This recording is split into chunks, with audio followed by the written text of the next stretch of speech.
First up, please welcome two students at Marjory, Stoneman Douglas High in Parkland, Florida, who co-founded the advocacy group on gun control, Never Again MSD, David Hogg and Cameron Kasky. Hey. How you doing? Pleasure. Great to meet you. How are you, David? All right. Wow. How you guys doing? Tired. Tired, yeah. You're running around the country doing a good job. Thank you. Yeah. Trying to make our voices heard.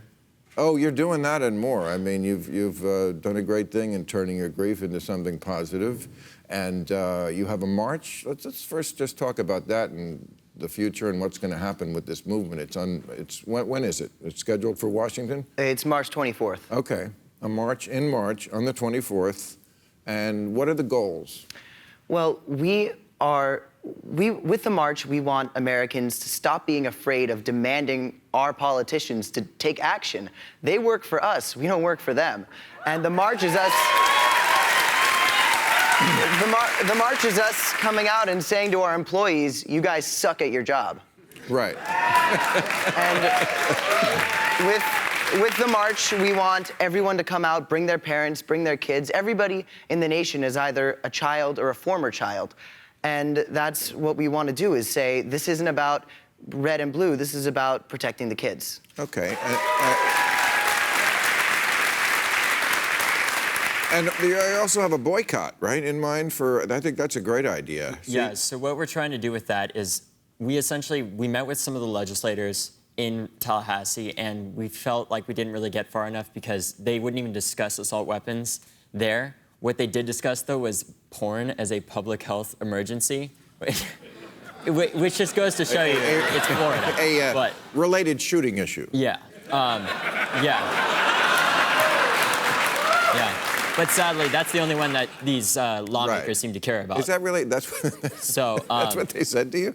They said, let's switch the subject to porn? Mm-hmm. And how old are you guys? 17? 17. It's not going to work with you. Yeah. I remember 17, and boy, well, I say they stop looking at that stuff and they actually start looking at our lives, you know? Right.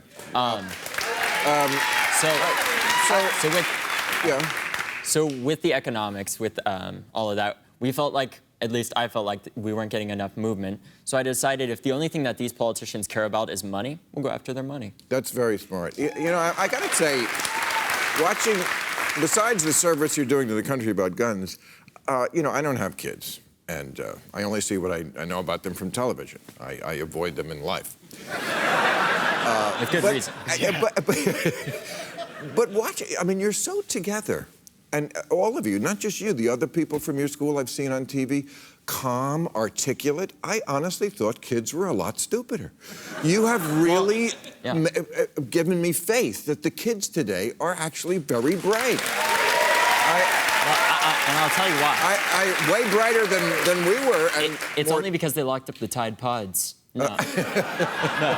In all seriousness, I think the good thing, one of the best things about our generation, sure, people think we're lazy and on our phones all the time, and sure, you know, that's me. But we don't respect people just because we have to. We don't respect you just because you have senator in front of your name. Right. And Mr. Rubio, if you don't believe me, watch, you know, the news. And we don't just stand for, we don't let people steamroll over us. We have voices and we use them, sometimes unfortunately, sometimes for good. And that's why I think you're doing very good. And I want to know, how long do you think you will keep doing this? How long will this keep going? Well, to be quite frank with you, we're millennials, and we love complaining more than any other generation. So, ask the stage manager. No, but could you? Yeah. Why, were you bitching about something here? No, look, a lot of people are trying to take us down quickly. They're trying to discredit us. They're trying to say, we don't know what we're talking about. Well, until you've been on the receiving end of it. Some have called you actors. Well, I am an actor, actually. I'm in Spring Awakening right now at the Parkland Performing Arts Center. It's a great show. What I'm saying is, you know, you could say that we don't know what we're talking about because we're 17 years old, but until you've been on the receiving end of an AR-15, until you've been locked into your class. Look, Wayne LaPierre, Dana Loesch. Right. I don't know. I don't know if you guys have ever had to deal with that, but as far as I know, that's not the case. We've been locked in a classroom. We have seen our friends text their parents goodbye. We are the experts. We know exactly what we're talking about. How dare you tell us we don't know what we're... I'm friend. Friends. And let's take that again. Cameron, scene 2. Yes, agreed. What I'm asking is, like, in 6 months, say, if you haven't gotten the change you wanted, you're going to graduate high school at some point, Hopefully. right? Yeah, I might not. Would you see doing this as a career, blowing off college? Because honestly, guys, college is a bunch of bullshit. Kidding, kids, kidding. It's great. Yeah, college. You probably, would learn more, or just as much, I mean, you already have this great platform. We'd certainly learn more than our politicians are willing to take action on. Well, I do think you're going to get something done. I really do. I mean, we have never quite seen change like this, or at least people receptive to it. And I think part of the reason for that is we've kept reminding people that this isn't about us, this isn't about Democrats or Republicans, this is about Americans and those 17 individuals that lost their lives that day. That's what this really should be about. We're not targeting people's guns. My father's a police officer, his father's former FBI. We have guns in our houses. We're not trying to tear apart the Second Amendment. We are just kids begging for our lives, getting murdered in our classrooms. But honestly, I think that's part of the problem in this country, is that nobody goes at the Second Amendment. Nothing is really going to change unless somebody talks about that. The reason why this country is different is because we treat guns as a right. Other countries treat it as a privilege. And every debate begins with even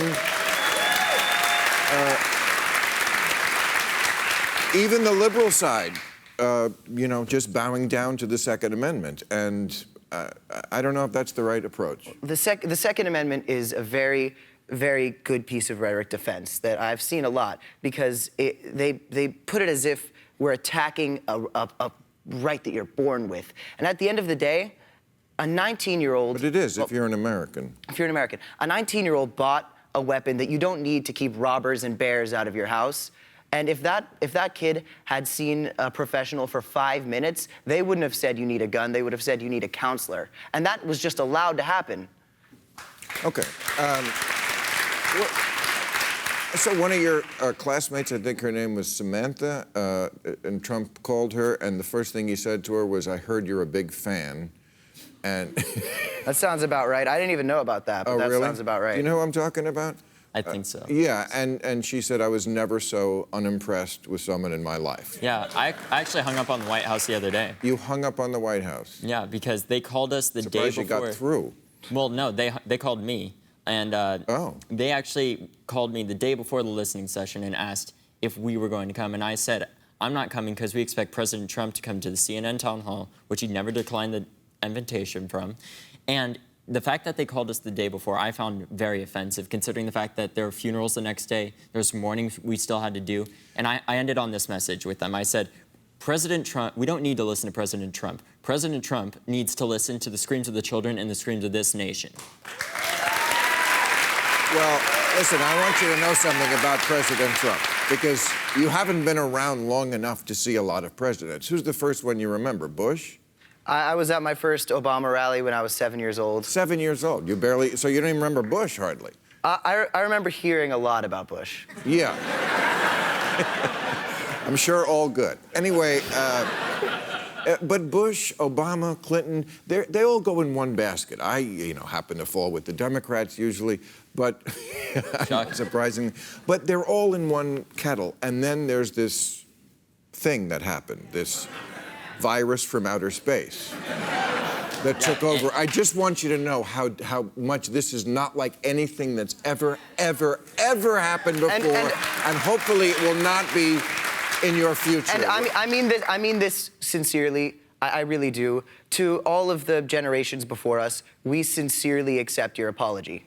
And we appreciate that you are willing to let us rebuild the world that you fucked up.